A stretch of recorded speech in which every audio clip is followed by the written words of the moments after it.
plywood, we got tongue and groove, made for flooring. I still put wood underneath the edges for the most part. Not always, but most time. In this case, for sure, because of all the weight. We're using 1.5-inch screws. And I can see where the studs are, so I didn't have to mark them, or the floor joists were. And that broke. I put the screws about every 6 inches on the outside.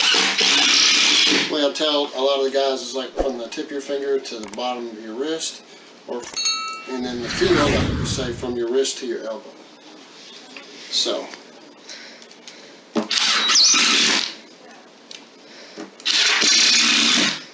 Mind you, we still have all those supports underneath. And too much, there's no such thing. I guess you could put too many screws, but not likely. Anyway, that's it, guys. We'll see you on the next one.